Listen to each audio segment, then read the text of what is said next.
Oke, bismillahirrahmanirrahim. Assalamualaikum warahmatullahi wabarakatuh. Kali ini kita lanjutkan materi ya. Kita sudah mulai masuk ke bahasa pemrograman JavaScript ya. Jadi untuk materi kali ini kita akan review kembali materi kita di awal ya. Nah, kita akan memulai pemrograman JavaScript dengan variabel dan tipe data. Sebelum itu, kita langsung saja dulu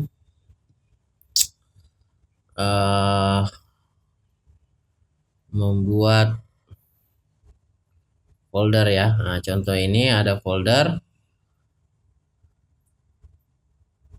Kita buka terminal ya. Kemudian kita masuk di VS Code dengan perintah code spasi titik. Nanti secara otomatis akan tampil halaman VS Code-nya. Nah, ini VS Code kosong ya. Nah, sekarang kita akan membuat file. Anda sudah familiar ya. Jadi cara membuat file, kita klik kanan new file atau bisa klik dengan ini new file ya, sama saja. Oke, sebagai contoh kita buat file yang namanya latihan.js. Oke. Nah, sekarang kita mulai dengan variabel dan tipe data. Oke, kita awali dengan let dan cons. Nah, nantinya kita akan menggunakan dua command ini, script ini untuk mendeklarasikan sebuah variabel. Oke. Jadi seperti biasa, jika kita ingin membuat sebuah variabel itu diawali dengan let maupun cons ya. Contoh let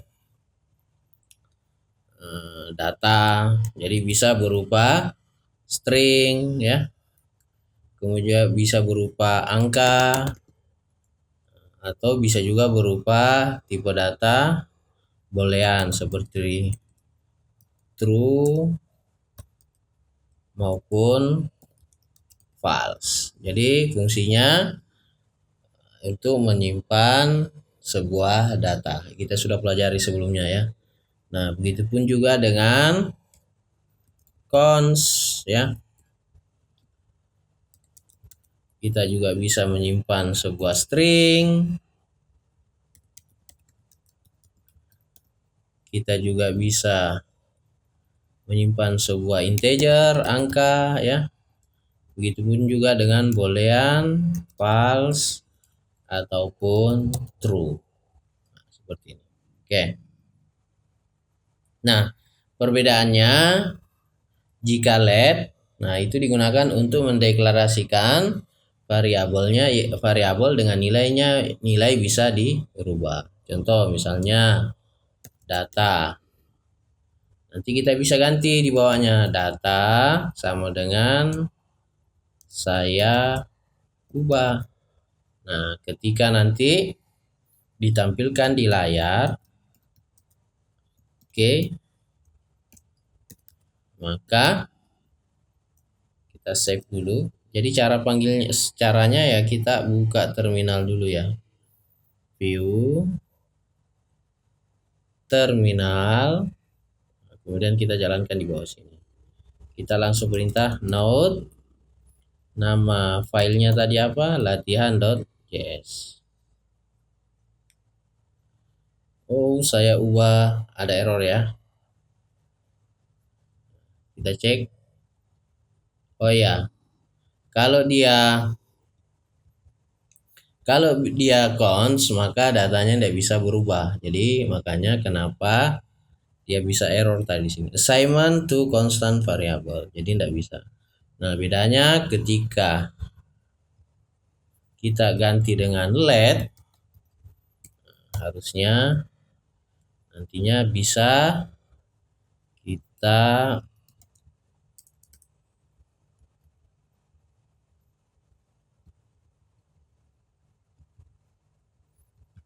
bisa jalankan ya.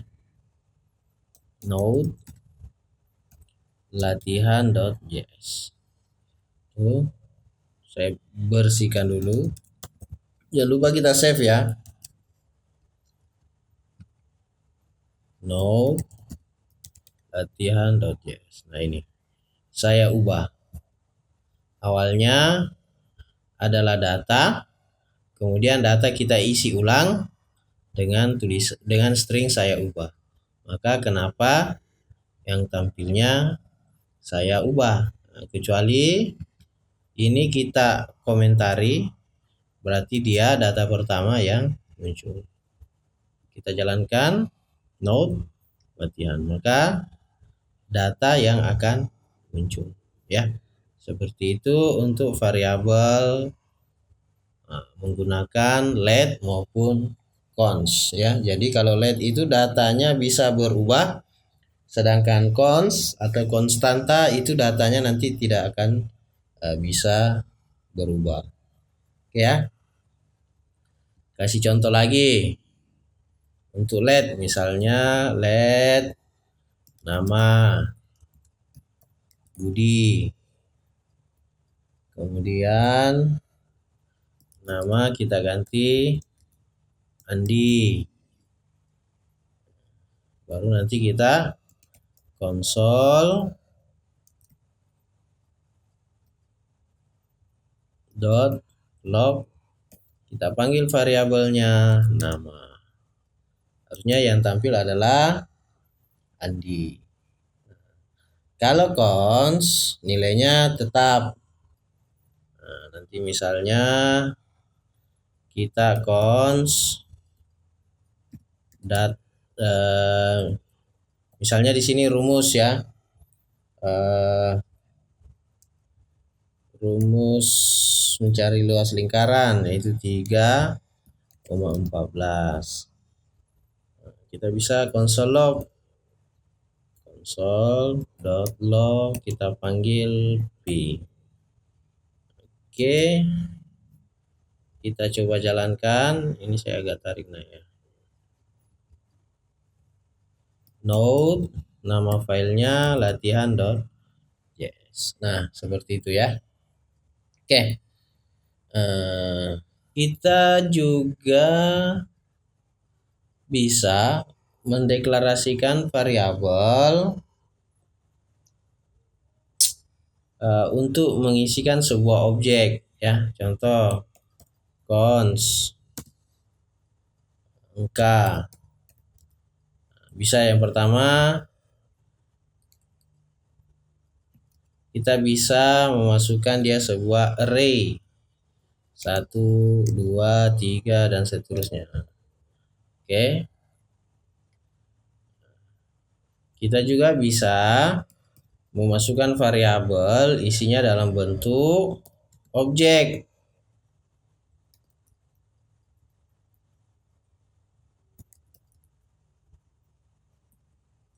Nah, nama Arman, umur 21. Nah, ini fungsi dari sebuah variabel. Jadi variabel itu bisa saja mengisikan sebuah string, integer atau angka, bolan atau yang lainnya. Dan variabel itu kita bisa menggunakan let. Jika ingin mengubah datanya berarti kita gunakan let untuk mendeklarasikan sebuah variabel. Nah, jika tidak kita gunakan cons untuk jika variabel itu kita tidak ganti.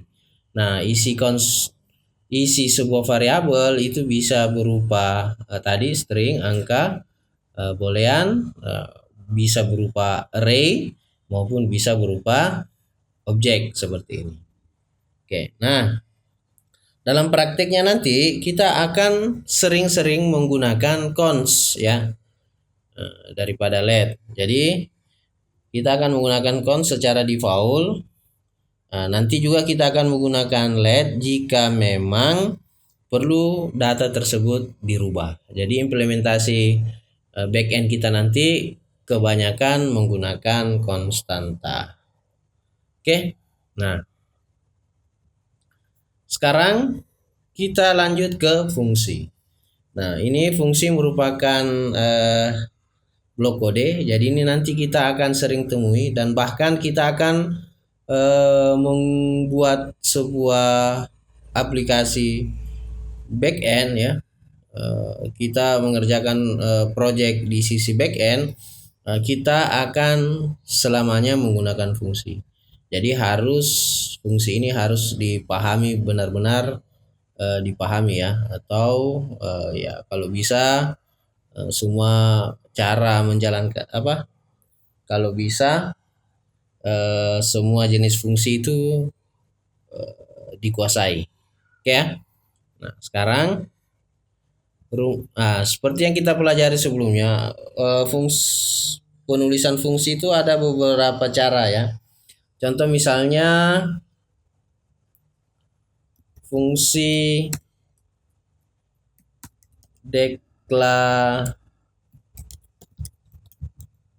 ada namanya fungsi deklaratif ya, atau fungsi umum ya. Jadi fungsi umum digunakan. Jadi cara penulisannya itu adalah kita awali dengan sebuah function, kemudian nama functionnya, misalnya siapa, kemudian dalam kurung dan buka kurung kurawal. Nah, seperti ini rumusnya. Kemudian nanti buat sesuatu di dalamnya.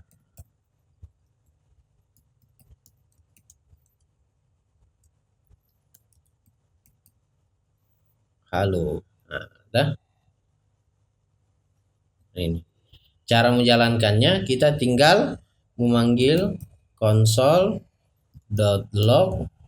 nama fungsinya Sapa. Oke. Jangan lupa karena dia adalah fungsi, gunakan tutup kurung kurawal seperti ini. Tutup kurung maksudnya ya. Kemudian kita coba jalankan. Ini kita bersihkan dulu. Kita gunakan perintah node nama filenya. Nah, maka akan muncul halo. Oke. Nah, kemudian juga kita bisa menambahkan sebuah parameter di dalamnya. Misalnya kita kasih nama parameter nama. Nah, nanti kita tampilkan nama di sini. Nah, caranya adalah nanti kita mengirim parameter ke dalam sini. Contohnya saya akan mengirim parameter Andi Ahmad. Nah, maka ketika kita memanggilnya,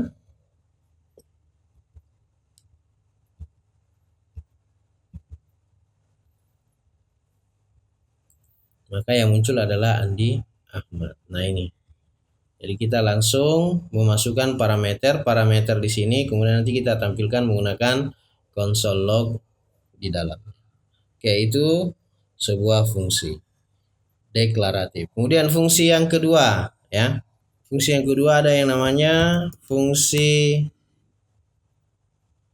expression namanya ya, fungsi ekspresi.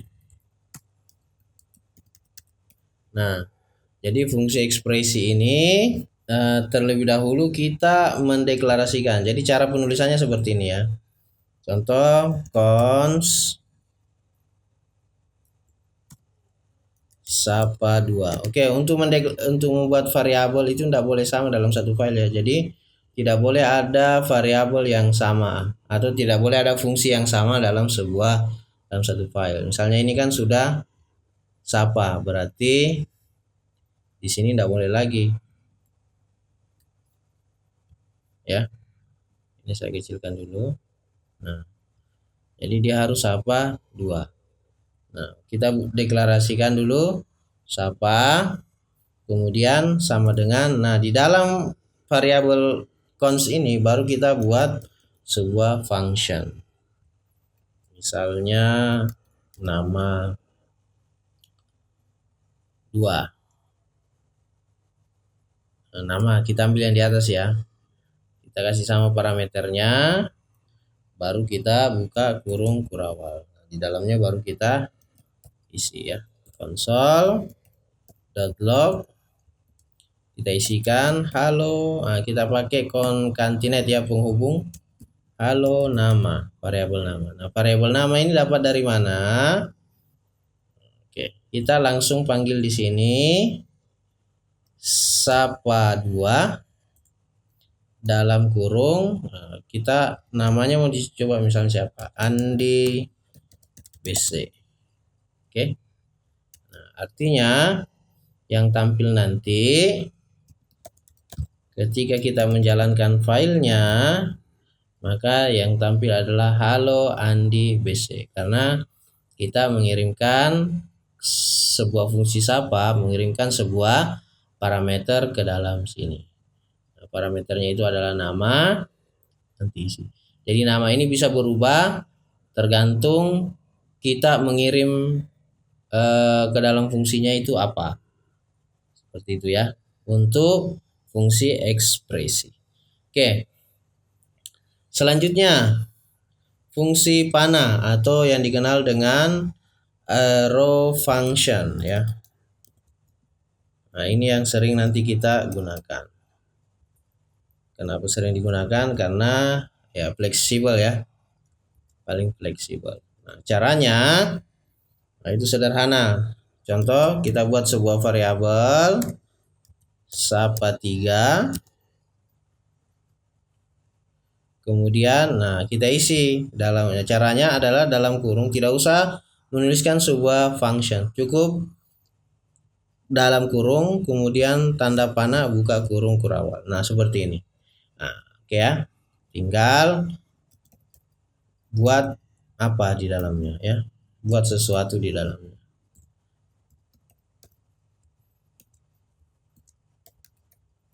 Nah, seperti ini. Sama, kalau kita ingin jalankan tinggal memanggil sapa3. Ketika kita jalankan node latihan, maka yang muncul adalah hi. Nah, bagaimana? Bisakah dia mengirimkan parameter? Bisa. Kita tambahkan sebuah parameter di sini. Misalnya tes. Nah, kita kirim parameter tes menjadi misalnya Miftah. Maka isi tes sebut Miftah ini, isi tes di sini, parameter tes ini menjadi Miftah. Cuman kita belum manggil di sini, maka kita boleh menggunakan plus parameternya apa? Tes ya. Ini diambil dari sini. Atau kalau kita tidak menggunakan concat penghubung, kita juga kita dapat menggunakan backtick. Nah, lebih keren menggunakan backtick seperti ini. Tinggal cara menuliskannya hi. Nah, jika itu variabel atau sebuah fungsi, gunakan tanda dolar kurawal, maka kita panggil tes. Sama saja. Mana yang menurut Anda bisa gunakan. Oke. Nah, itulah 3 buah jenis fungsi. Fungsi deklaratif, fungsi ekspresi, dan arrow function ya. Nah, sekarang kita lanjut dengan mengembalikan nilai. Oke, ini saya hapus ya. Oke, contoh kita akan mengembalikan nilai.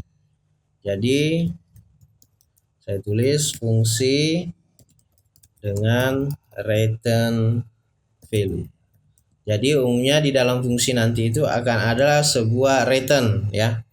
Caranya contoh function tambah. Isikan 2 buah parameter ya, A dan B. Kemudian nanti kita akan kembalikan nilainya, return A ditambah B. Nah, seperti ini. Jadi kita memasukkan variabel A memasukkan parameter A dan parameter B. Nah, di dalam sini itu boleh lebih dari satu parameter dengan menambahkan koma saja. Ini masih bisa. Nah, contoh ada dua parameter A dan B. Nah, sebenarnya parameter ini sama dengan variabel. Jadi ini spesial variabel istilahnya ya. A, B. Nanti variabel atau parameter A dan parameter B kita jumlahkan. Tentunya yang akan kembali adalah hasil dari penjumlahan ini. Kita buktikan. Misalnya kita panggil ulang ya.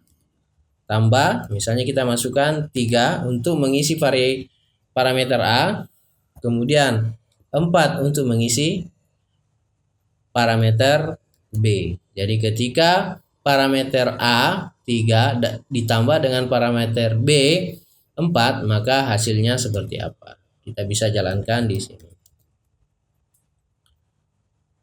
Ya, ternyata kita butuh console log untuk melihat hasilnya ya. Oke, nah ini kita tampung ya. Kita tampung misalnya cons hasil sama dengan memanggil fungsi tambah. Nah, maka bisa pakai console.log hasil. Oke. Jadi harus di sini kan tidak boleh, di dalam kan tidak ada console log. Jadi harus menggunakan console log di luar. Karena return tidak bisa menampilkan ke layar ya. Kita coba buktikan ya. Kita save, kita jalankan. Nah, baru muncul 7. Nah, atau kalau tidak mau repot, kita bisa di sini. Nah, kita jumlahkan dulu. Misalnya hasil sama dengan A ditambah parameter B.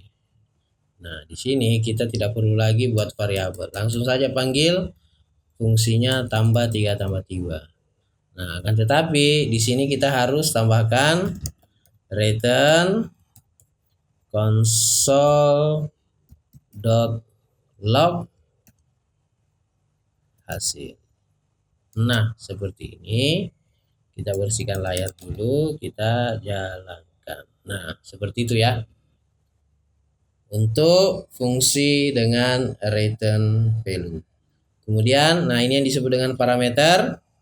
Nantinya semuanya fungsi yang kita akan buat tentunya akan menggunakan parameter ya. Jadi seperti misalnya fungsi tambah,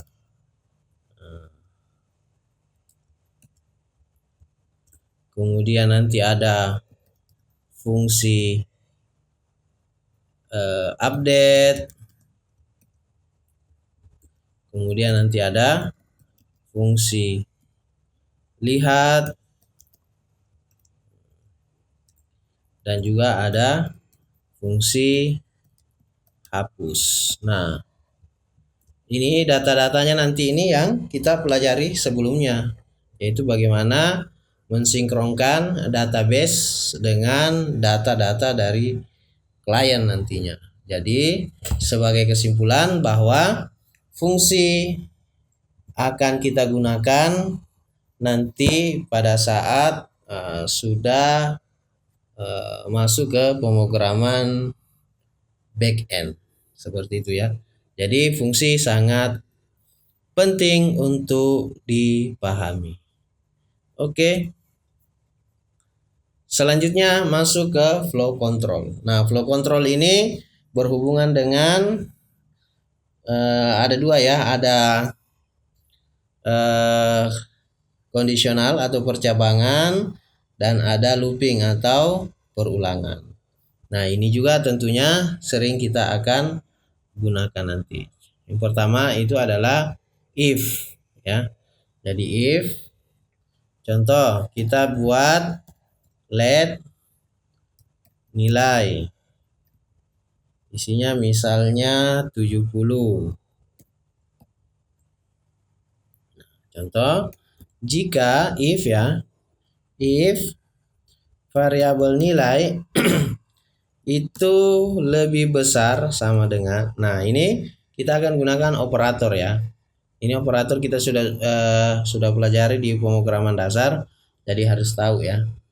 Nah, jika lebih besar sama dengan 80,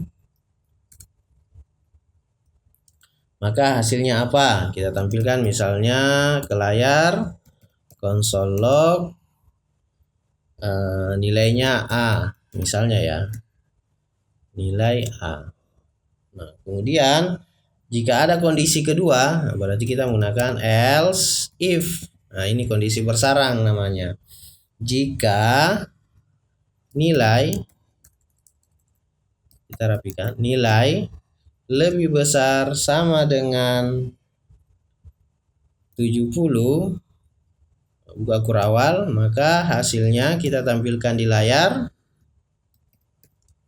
Maka sebagai contoh, nilai B. Nah, misalkan ada lagi, misalnya kondisi terakhir, nah ini bisa masih else if tergantung ya berapa jumlah ke bawah, ini masih bisa turun. Dan kondisi terakhir jika sudah tidak ada, maka kita tampilkan ke layar nilai C. Nah, seperti ini ya untuk kondisi if. Nah, kita bisa langsung jalankan latihan. Maka nilainya B karena di nilai awalnya itu kan 70 ya. Contoh saya misalnya kasih 30, harusnya nilainya adalah C karena dia tidak memenuhi kondisi di lebih besar sama dengan 80 sama lebih besar sama dengan 70. Harusnya kondisinya C ya, seperti itu. Nah, selanjutnya ini saya komentari, ada lagi kita akan belajar yang namanya switch. Nah, switch ya. Ini kondisi yang kedua. Selain if kita juga bisa menggunakan switch. Contoh, let buah. Let buah kita set awal apel misalnya ya. Nah, kemudian kita switch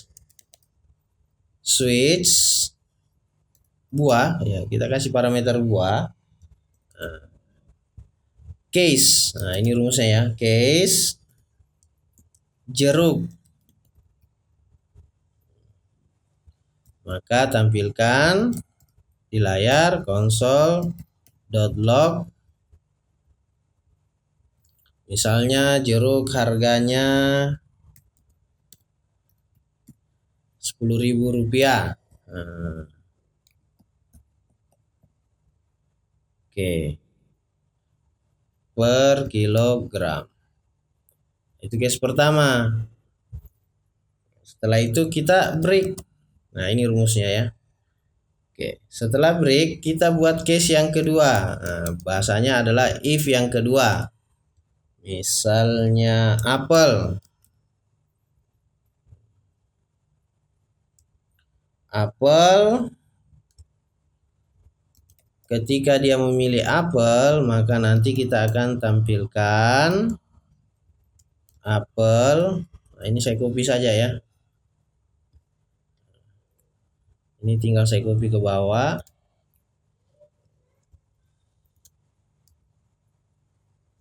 Saya ganti apel harganya 15.000 per kilogram. Oke. Kemudian jangan lupa kita break. Setelah itu kita masukkan case yang selanjutnya. Nah, misalnya kalau sudah selesai else-nya ya, atau kondisi terakhirnya itu adalah default. Nah, defaultnya kita tampilkan console log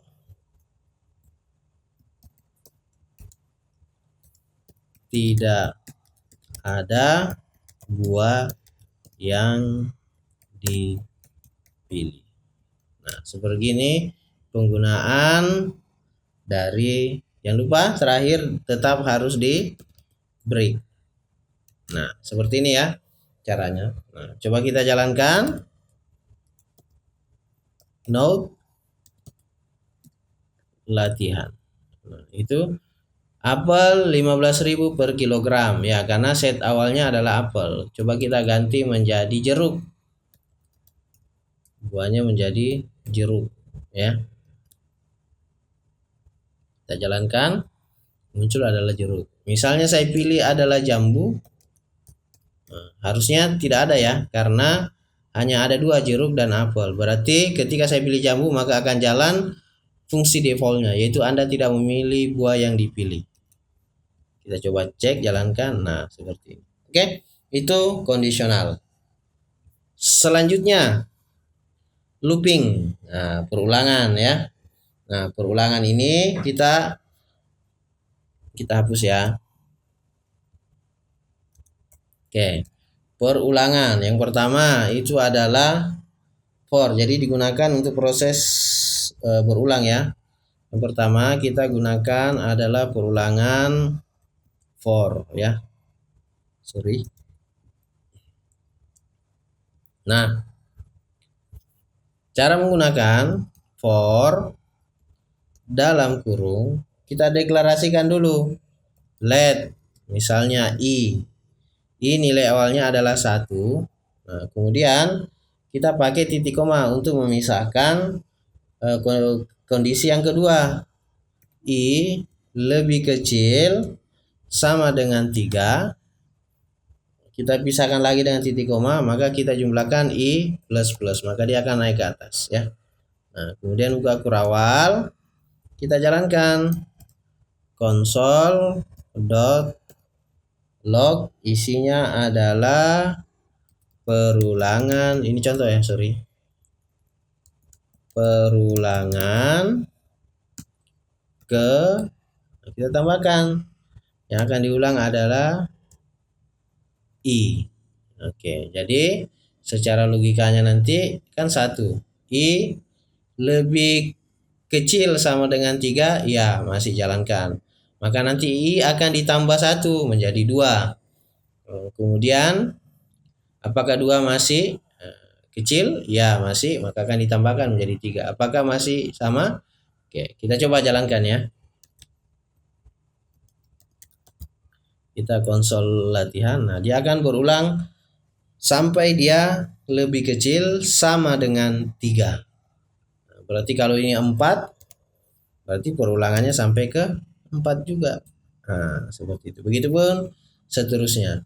Jadi fungsi for ini untuk mengatasi jika ada data yang ingin ditampilkan secara berulang-ulang.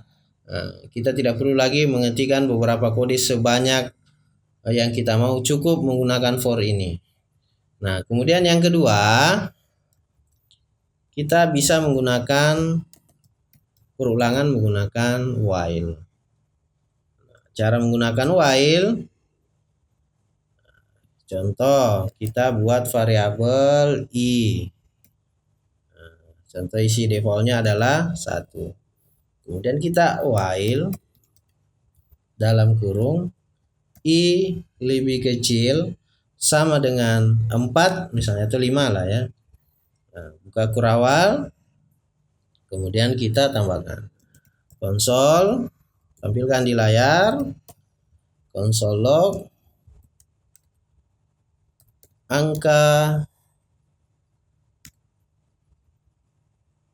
kita pakai concatenate ya, angka ke i itu akan berulang nanti. Nah, selanjutnya di bawah baru kita tambahkan i plus plus. Oke, kita coba jalankan. Kita bersihkan dulu ya. Maka tampilannya pun sama, dia akan masuk ke i lebih besar sama dengan 5. Oke ya. Oke, selanjutnya yaitu for tadi while. Selanjutnya kita masuk ke array dan objek. Nah, ini penting ya. Jadi nanti di backend kita banyak menemukan data atau tipe data dalam bentuk array dan objek. Jadi array ini kita mulai dari array dulu ya. Oke, kita mulai dari array dulu. Jadi array ini adalah struktur data yang digunakan untuk menyimpan sekumpulan nilai dalam satu variabel secara berurutan. Setiap elemen di dalam array diakses menggunakan indeks. Contoh, cons buah. Nah, array itu adalah tanda kurung siku seperti ini. Berarti kalau sudah ada tanda kurung siku, berarti dia sudah pasti adalah array. Array itu apa? Jadi array itu adalah sekumpulan data ya yang nanti diakses menggunakan indeks. Contoh buah, kita masukkan apel, jambu, mangga, pepaya. Contoh ya. Nah, ini. Nah, ketika kita tampilkan console.log variabel buah. Oke, kita coba tampilkan. Maka akan tampil sebuah objek seperti ini sama. Nah, tapi akan misalnya kita bisa menampilkan berdasarkan indeks. Nah, kita bisa menampilkan juga berdasarkan indeks, tinggal memasang seperti ini. Oke. Kita jalankan. Maka yang tampil adalah buah jambu karena dia masuk ke indeks kedua. Nah, akan tetapi kalau kita hitungnya dari nol, karena indeks itu berawal dari nol ya, maka yang harus tampil itu harusnya apel ya. Oke, seperti begitupun seterusnya. Nah, kita juga bisa memasukkan perulangan array ya. Kita for i sama dengan 0. Oke, titik koma i lebih kecil dari variabel buah length. Nah, length ini adalah jumlah karakternya. Lengthnya itu ada berapa ya? 1, 2, 3, 4. Harusnya lengthnya adalah 4. Kemudian nanti kita bisa tambahkan i plus plus. Maka kita bisa tampilkan console.log buah array ke i. Jadi buah ke i ya. Jadi mulai dari 0. Indeks ke 0 maksudnya adalah apel. Kita jalankan. Nah, apel ya, apel 2 ya. Apel, jambu, mangga, pepaya. Oke. Nah, kita juga bisa jadi banyak operasi dasar tentang array. Nah, contoh lagi kita bisa misalnya ini saya hapus dulu. Kita ingin menambahkan sebuah elemen. Berarti dia biasanya menggunakan push ya. Contoh buat kita tambah titik push. Misalnya kita tambahkan manggis. Maka ketika kita console.log buah, maka nah ini di atas saya hapus saja dulu ya. Nah, maka harusnya apel bertambah, buah bertambah, ada manggis di dalamnya. Kita cek, kita jalankan. Nah, ini supaya manggis dengan menggunakan push. Nah, operasi push ini nanti kita banyak juga menggunakan. Kemudian misalnya menghapus elemen terakhir dalam sebuah array. Nah, kita juga bisa menggunakan misalnya buah pop. Nah, kita bisa menggunakan pop. Nah, maka dia akan menghapus elemen terakhir. Kita coba jalankan elemen terakhirnya itu apa? Nah, berarti manggis. Kalau manggis saya tidak gunakan push, maka harusnya elemen pepaya yang harus hilang. Nah, seperti ini ya, variabel pepaya akan hilang. Oke, nah itu fungsi array dan masih banyak lagi ya. Nah, kita juga nanti bisa menggunakan filter ataupun map ya sesuai dengan yang ada di modulnya. Selanjutnya kita masuk ke objek ya. Kita akan masuk ke objek. Jadi objek itu kalau array diindentik dengan kurung siku, kalau objek diindentik dengan kurung kurawal. Nah, jadi objek adalah struktur data yang digunakan untuk menyimpan data dengan format pasangan antara key dan value. Contoh, cons user, nah, kita buat variabel user, isinya kurung kurawal. Nah, seperti ini ya. Jadi kalau dia array berarti di siku, kalau objek dia kurung kurawal. Nah, dia terdiri dari key, misalnya nama, dan value. Oke, sorry ya, salah ini. Nah, kemudian titik 2 baru isikan value-nya, misalnya Budi, koma, kemudian kita buat key yang kedua, misalnya umur 12 value-nya. Kemudian pekerjaan, value-nya misalnya programmer. Seperti ini. Kita save. Nah, untuk menampilkan objek cukup dengan console.log nama variabelnya user, kemudian nama key-nya. Misalnya saya ingin menampilkan nama, key nama. Nah, berarti yang tampil nanti adalah harusnya Budi ya. Kita coba clear dulu.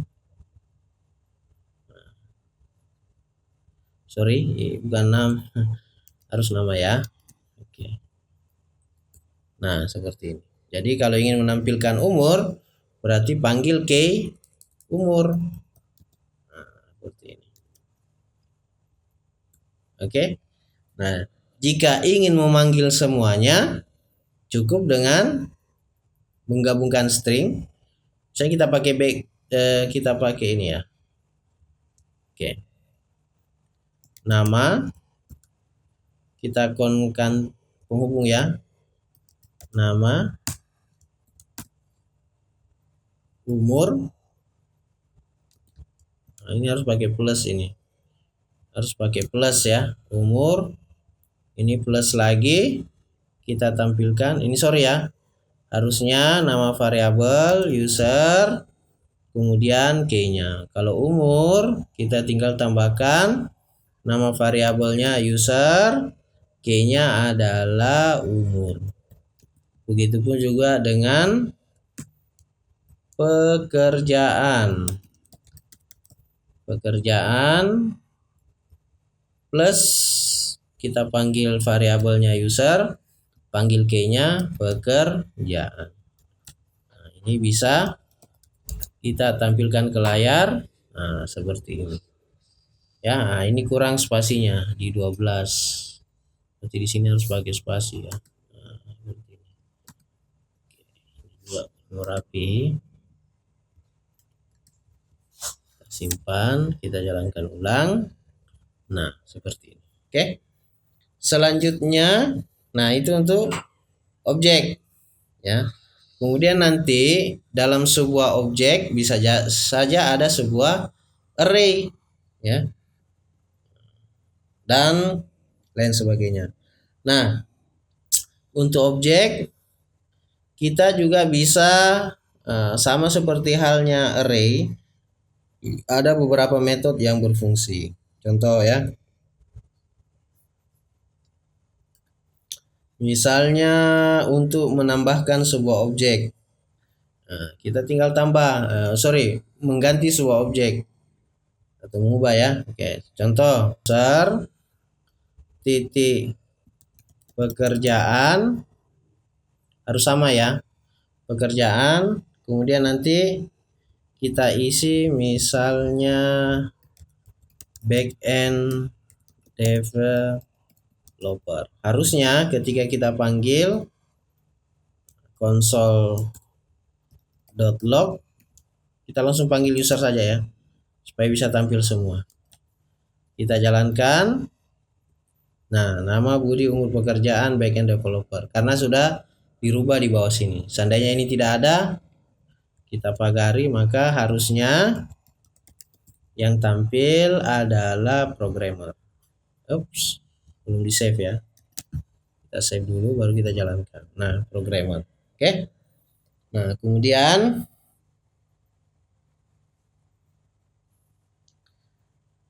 dalam sebuah objek juga bisa ada sebuah fungsi maupun objek yang lain. Contoh, pekerjaan. Nah, ini bisa di dalamnya ada objek lagi seperti ini. Misalnya pekerjaan 1. Programmer. Kemudian 2. Teknisi. Seperti ini. Jadi nanti kalau ingin panggil cukup dengan user titik key-nya pekerjaan, kemudian sub key-nya 2. Contoh ya. Maka yang tampil harusnya pekerjaan kedua, yaitu teknisi. Nah, seperti itu. Atau bisa saja di dalamnya ada sebuah fungsi. Nah, kita coba ya. Kita coba sebuah fungsi di dalamnya.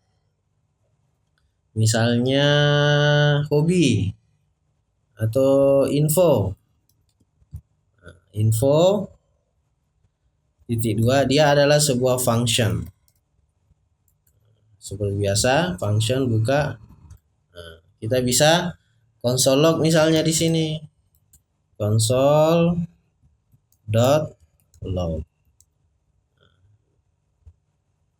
Saya adalah info.